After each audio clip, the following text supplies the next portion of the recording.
मैनपुरी का चुनाव मैनपुरी का चुनाव इस बार रिकॉर्ड मतों से समाजवादी पार्टी जीतने जा रही है। पहले भी चुनाव जब बाई इलेक्शन हुआ तो यहाँ की जनता ने एक एक वोट नेताजी को याद कर करके समाजवादी पार्टी के पक्ष में डाला और उसका परिणाम हुआ कि मैनपुरी की बहुत बड़ी जीत हुई है। इस बार भी जनता रिकॉर्ड मतों से समाजवादी पार्टी को जिताने जा रही है। दूसरे दल जो सामने हैं उनके पास दिखाने और बताने को कोई काम नहीं है। सुनने में आ रहा है कि पूरे देश की होर्डिंगों से जो लोकसभा के उनके प्रत्याशी हैं उनकी तस्वीर हटा दी गई है। जितने भी लोकसभा के प्रत्याशी हैं उनकी बड़ी बड़ी होर्डिंग पर तस्वीर गायब है। जनता जब 10 साल का दिल्ली का आकलन करेगी और 7 साल उत्तर प्रदेश सरकार का आकलन करेगी तो वो सब चेहरे गायब हो जाएंगे। उत्तर प्रदेश से भारतीय जनता पार्टी का और देश की राजनीति से भारतीय जनता पार्टी का सफाया होने जा रहा है।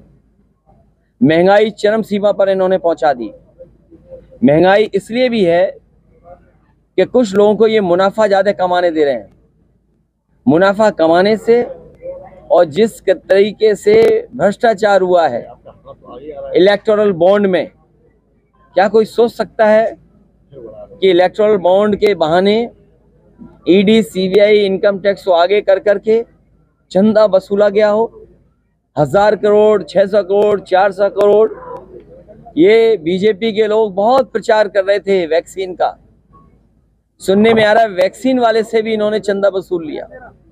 सोचिए आप, तो जहां इलेक्टोरल बॉन्ड से चंदा वसूला है उसकी वजह से भ्रष्टाचार और महंगाई बढ़ी है।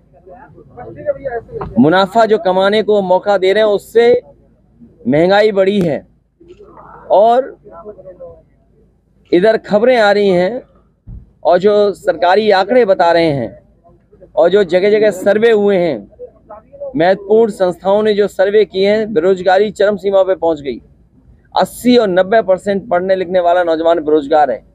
मुझे याद है कन्नौज का ब्रजेश पाल जिसने आत्महत्या कर ली और आत्महत्या करने से पहले उसने कहा कि मैंने इतनी पढ़ाई की, मेहनत की और डिग्री हासिल की। उसने अपनी डिग्रियां चला दी और कहा कि जिस डिग्री से मुझे नौकरी नहीं मिल सकती उस डिग्री का क्या फायदा। उसने आत्महत्या कर ली। जो लोग विश्व गुरु बनाना चाहते हैं उनकी सरकारों में किसानों ने 1 लाख आत्महत्या की है।